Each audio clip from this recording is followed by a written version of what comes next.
Bonsoir tout le monde, ici Monsieur Cacahuète et aujourd'hui nous sommes mercredi 26 décembre 2018, il est 22h30 et pour ce nouvel épisode de Parlons DVD, on va vous parler d'un film ou plutôt d'un téléfilm tiré d'un célèbre roman de Stephen King. Il s'agit de The Stand, Le Fléau. Alors le Fléau, il y a tellement à dire, je vais essayer de pas trop m'éterniser dessus quand même. C'était sorti dans les années 90 et j'ai déjà un trou de mémoire, je crois que c'est en 94. Oui, 94, c'est ça. Je l'ai vu plusieurs fois à la télé, chaque fois que ça passait à la télé, je le prenais en cours de route, tout ça, voilà. C'est le genre de film, pas très gai c'est sûr, mais voilà, dès qu'on ça tombe à la télé, on peut pas changer de chaîne, voilà, c'est tellement captivant. Du coup, ça fait partie un des plus anciens DVD que j'ai conservé. Je l'avais acheté neuf, je crois que c'était à la Fnac quand j'habitais en région parisienne. Donc, il a un petit peu voyagé avec moi ce DVD. Donc, j'ai le film, le téléfilm, je ne sais plus combien de fois je l'ai vu entre la télé et le DVD. Et puis, Zulu ne l'avait jamais vu et c'était elle qui l'avait choisi. Donc, c'est découpé en 4 parties. On avait vu les 2 premières parties avant Noël et puis là, on a vu aujourd'hui les 2 dernières parties. Alors, vous voyez déjà, c'est intelligent comme c'est découpé. Vous voyez, il y a déjà 2 DVD. Et puis lorsqu'on en met un des 2 DVD, eh bien, il y a les 2 parties. On sélectionne la partie qu'on veut voir, tout ça. Au niveau de l'interface, tout ça, c'est bien fait, c'est ergonomique, voilà, c'est vraiment clair et net. Alors bon, vous allez me dire, le fléau, on est un Père de Noël, on est 26 décembre, c'est un peu chaud quoi. Oui, effectivement, c'est pas forcément de circonstance. Disons qu'on a vu plus gai quand même. C'est un jour comme tous les autres, hein, à part que t'as des cadeaux. Oui, on a vu quand même plus gai comme film pour voir un Père de Noël. Néanmoins, voilà, c'est tombé un petit peu comme ça dans notre sélection, comme on fait avec The Glut. C'est tombé sur ce jour-là. Et puis c'est tout. Et voilà, franchement, pour moi je connaissais, mais voilà, même si je connaissais déjà l'histoire, pour moi c'est un téléfilm que je peux voir et revoir encore et encore. Voilà, que ce soit le jeu des acteurs, le scénario, l'histoire, la façon dont c'est écrit. Voilà, franchement, je suis fan, j'adore cette adaptation. Moi aussi, je suis fan de toi. Et voilà, et franchement, pour un film de 94, je trouve qu'il a pas vieilli du tout. On va aller un peu plus en profondeur, évidemment, dans quelques secondes. Un petit avis déjà de Zuglut, toi qui connaissais pas du tout, qu'est-ce que tu en as pensé? Ouais, C'est-à-dire, je sais très bien, c'était bien. t'as bien aimé alors? Non, ça va. T'as eu un petit peu de mal sur la première partie, mais c'est parce que t'avais un coup de fatigue au moment où on l'avait regardé aussi. Mais oui, non, ça se regarde bien. Mais t'as quand même voilà, un suspense, le jeu des acteurs, tout ça, c'est vraiment... Ouais. Après, c'est sûr, c'est peut-être pas ton domaine de prédiction de catégorie de film préféré, néanmoins, voilà, t'as quand même bien apprécié. Oui, mais t'es pas obligé de m'interroger. Ah bah, je demande quand même ton avis. Alors, on va déjà maintenant enchaîner sur le synopsis, donc voilà, pour ceux qui connaissent pas. Alors, du maître de l'horreur. Dans la vision épique de Stephen King d'un futur apocalyptique, les quelques survivants d'un monde ravagé par la peste doivent choisir leur camp lors de l'affrontement final du bien et du mal. Qui décidera du sort de l'humanité? Les adeptes du démoniaque Randall Flagg complotent pour reconstruire le monde à sa sombre image. Parallèlement, dans une mission héroïque, un petit groupe s'engage contre eux. Affrontant de gros désaccords, ils risqueront plus que leur vie en menant l'ultime combat contre le mal. Adapté du best-seller de Stephen King avec une distribution époustouflante, Gary Sinise, je ne sais pas comment on prononce Sinise, Molly Ringwald, Jamie Sheridan, Laura San Giacomo, Rubidi, Ossie Davis, Miguel Ferrer, Corinne Nemec, Matt Frewer, Adam Stork, Ray Walston et Roll Lowe. Alors il y a d'autres acteurs qui sont plus connus que ceux-ci qui sont cités là. Moi dans ces noms-là, il y en a surtout 2 qui me parlent. Moi c'est Gary Sinise et Corinne Nemec. On va revenir là-dessus dans quelques instants.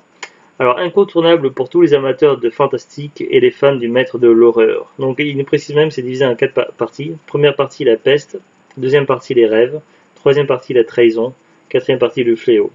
Donc en plusieurs langues, anglais, français, allemand, italien, espagnol, nous on l'a vu en VF. Alors pour expliquer un petit peu l'histoire, donc il y a une forme de peste qui a été modifiée, on ne sait pas vraiment préciser comment, mais qui était étudiée en laboratoire et certainement modifiée génétiquement par l'humanité, par les humains. Le problème c'est que cette version de la peste s'échappe et elle est hautement contagieuse à 99,9%, je crois, un truc comme ça.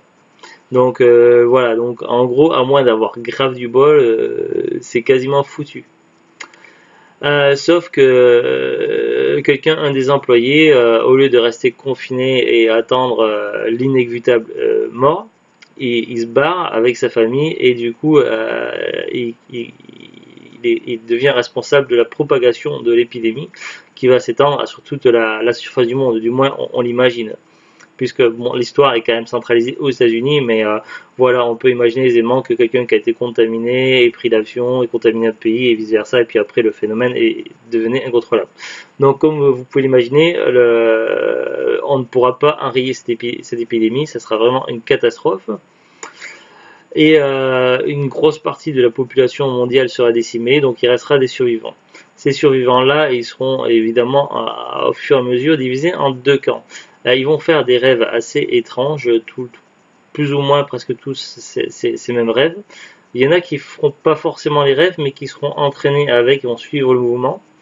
Alors il y a ceux qui feront des rêves d'une vieille dame appelée Abigail, qui va leur demander de les rejoindre, de les guider, tout ça. Donc ils vont essayer de se regrouper petit à petit et aller vers cette dame qui s'appelait Mère Abigail. D'autres feront un rêve un peu plus sombre avec une entité démoniaque, tout ça, et cette entité démoniaque qui peut prendre plusieurs formes, notamment la forme d'un corbeau. Il va regrouper ses troupes et il va choisir évidemment parmi les êtres humains les plus néfastes, les plus méchants, les plus vils, et ils vont construire leur QG à Las Vegas. Les autres, pendant ce temps, ils vont se regrouper autour de Mère Abigail. Ils vont donc ceux qui ont eu les premiers appels de Mère Abigail, ceux qui ont reçu les messages bien distincts au niveau des rêves, tout ça, vont être considérés un petit peu comme des élus et c'est eux qui seront également, donc il y aura une assemblée et c'est eux qui seront choisis par leur entourage, par l'ensemble de la communauté de la zone libre pour devenir leur chef, un petit peu comme comme une sorte de pas triumvirat, parce que triumvirat c'est 3, mais voilà, enfin comme un groupe de chefs en quelque sorte. Et leur première mission, ça va être de s'inquiéter de ce que va devenir du camp des méchants, puisque ils se doutent que les méchants ne vont pas rester les bras croisés à ne rien faire, qu'ils vont tenter sans doute de leur jouer au mauvais tour ou de les éliminer. Donc le mieux est d'envoyer des espions. Donc ils vont envoyer 3 espions infiltrer le groupe des méchants avec pour mission de revenir avec le plus d'informations possible. En parallèle, donc, les méchants vont jouer également des mauvais tours aux gentils avec une trahison, sabotage. Enfin, il va se passer pas mal de choses. Et puis finalement, donc, 4 des élus, donc 4 des élus vont partir en mission, vont partir pour aller directement à Las Vegas pour combattre le mal sur place, sans savoir exactement de quelle manière ça va se passer, tout ça. Donc voilà, Mère Abigail avait eu une vision, un message disant qu'il fallait qu'ils partent tous les 4 sans provision, avec les vêtements qu'ils avaient du jour. Voilà ce qui attend la 4e partie qui va amener à l'affrontement final. Forcément, en chemin, il va y avoir des morts, des personnages principaux vont mourir, évidemment. Je ne dirai pas qui pour pas spoiler. Voilà, ça reste plus ou moins donc le scénario, on arrive à voir à peu près au fil où ça avance où le scénario veut en venir. Néanmoins, ça reste quand même très intéressant. Voilà, même si on arrive un petit peu quand même à deviner comment risque d'avancer le scénario, ça reste quand même captivant. Personnellement, je ne me suis pas du tout ennuyé, je ne décroche pas et voilà, c'est vraiment très intéressant. Certains jeux d'acteurs peuvent être surprenants. Il y a des acteurs qui étaient connus pour jouer des rôles de gentils. Je pense par exemple. Alors, je vais sur la fiche Wikipédia. Alors, celui qui jouait Harold Lauder, donc Corinne Nemec, qui jouait un gentil dans Parker Lewis ne perd jamais. J'avais regardé quelques épisodes quand j'étais plus jeune, mais je m'en souviens un peu. Qui était un gentil. Un an après, il a joué dans Le Fléau, et là, il était quelqu'un de moins sympathique, on va dire. Et bien, du coup, ça change quand même pas mal. Après cet acteur-là, donc il a joué dans pas mal de choses connues, dans Smallville apparemment. Moi, je l'ai dans les experts. Je me souviens surtout de lui dans son rôle de Jonas Quinn dans Stargate SG-1. Et également dans le film Sand Shark, Les Dents de la Plage, qu'on a en DVD, qu'on a vu et qu'on en a parlé dans l'épisode de Parlons DVD, qui est pas mal. Parmi les acteurs connus, les personnages connus, on peut en citer pas mal. Et Gary Sinise, donc je crois que lui est surtout connu pour Les Experts. Disons que son visage me revient surtout par rapport à cette série. Alors je vais aller sur sa filmographie. Donc là, il précise filmographie partielle. Donc c'est qu'ils ont peut-être pas tout mis sur Wikipédia. Comme acteur, il a joué dans Apollo 13. Oui, ça, Forrest Gump, je m'en souviens. La ligne verte, Mission to Mars. Au niveau des films Captain America sur l'hiver, il a joué dans pas mal de choses. Bon, je cite pas tout. Télévision, donc Le Fléau, donc comme téléfilm. Les Experts à Miami, les Experts à Manhattan, les Experts criminels, les Experts criminels sans fourrière. Donc ouais, il a beaucoup joué dans les Experts. Ensuite, au niveau des acteurs aussi, ce qui est intéressant, donc Wikipédia ne marque malheureusement pas tout dans la filmographie. On voit qu'il y a Stephen King, donc qui a joué lui-même un personnage, donc le personnage de Teddy Weizak. Donc là, sur le coup, je me souviens plus c'était qui. Mais donc là c'est pas marqué, mais il y avait également un autre King qui avait joué dedans, donc je me souviens plus de son prénom, mais c'était un prénom féminin, donc peut-être la femme de Stephen King, ou sa sœur, ou sa fille, on ne sait pas, je ne sais pas du tout, donc ça serait à voir. Il y a également Ed Harris, je crois qu'il est assez connu. Il y a Sam Raimi aussi, le célèbre réalisateur Sam Raimi qui a fait la trilogie Evil Dead et puis la trilogie Spider-Man qui apparaît apparemment dans qui joue un rôle, Bobby Terry.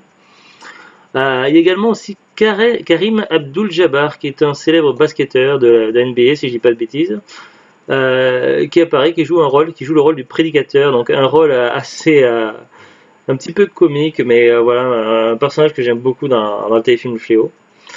Donc voilà, c'est vrai qu'au niveau du casting, c'est quand même pas mal du tout, et franchement, vous allez me dire 94 c'est lointain, oui mais non. En 2018, franchement, ça se regarde encore très bien, je trouve que ça n'a pas vieilli. La seule chose qui a sensiblement vieilli, c'est peut-être les effets spéciaux, mais il n'y en a pas tant ça. Il y en a vraiment très peu. C'est le peu d'effets spéciaux qui est utilisé principalement par le méchant, par Randall Flagg, qui utilise quelques effets spéciaux pour certains tours de passe-passe ou de 3 petites attaques. Mais voilà, c'est quand même assez light au niveau des effets spéciaux, ce qui fait que voilà, que le film n'a pas si vieilli que ça. Voilà, franchement, je trouve que ça passe encore très très bien. Après j'ai regardé donc au niveau du prix, donc si c'était toujours trouvable, donc oui c'est encore dans le commerce. Si on va sur Amazon.fr, donc Le Fléau, expédié vendu par Amazon pour le prix de 7,99 €. Bon, c'est un prix assez correct et franchement voilà, pour un téléfilm quand même qui dure 359 minutes, c'est un prix quand même correct pour une adaptation vraiment pas mal. Après c'est vrai que je n'ai pas lu le roman, mais voilà, je pense qu'il y a eu pire comme adaptation de Stephen King. Franchement ça se regarde plutôt bien. Après, personnellement, pour moi, l'adaptation qui est la plus fidèle de Stephen King, ça reste The Mist.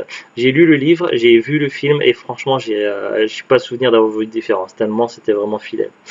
Mais pour revenir à ça, donc vraiment c'est pas mal. Pour moi, le prix correct. Après, je pense que si vous en foutez de prendre neuf, que vous cherchez d'occasion, vous devrez pouvoir le trouver sur internet, voir peut-être dans les magasins cash, en brocante. Voilà, ça doit pas être très dur. Franchement, s'il y a un film de Stephen King qui est dur à trouver en DVD, il y en a un seul, c'est La Tempête du siècle. Voilà, je le recherche désespérément parce que ça fait partie de mes films préférés que je regarde à chaque fois que je passe à la télé. J'adore ce film-là, c'est aussi un de tes films, je crois, La Tempête du siècle. Mais le DVD, voilà, même d'occasion, déjà, il est quasiment introuvable et il coûte la peau du cul. Donc voilà, c'est un film que j'adore à trouver, La Tempête du siècle, mais voilà, c'est un des plus difficiles, voire peut-être le plus difficile à trouver, du moins des œuvres de Stephen King en DVD. Personnellement, j'apprécie beaucoup, donc si c'est le genre de film que vous aimez, donc je vous recommande sans problème. Le Fléau est vraiment très très sympa à regarder. Enfin sympa, pas dans le sens sympa, grand sourire, rigolo, comédie familiale, non. Voilà, mais vraiment c'est plutôt cool. Moi franchement j'ai bien aimé. Et voilà, même après avoir vu je sais pas combien de fois, j'aime toujours autant. Voilà, c'est tout pour ce petit épisode. Donc, on se retrouve prochainement, donc dans les prochains jours à venir pour des nouvelles vidéos et puis d'autres parlant DVD le week-end prochain qui arrive. Allez, à très bientôt. Au revoir. Au revoir.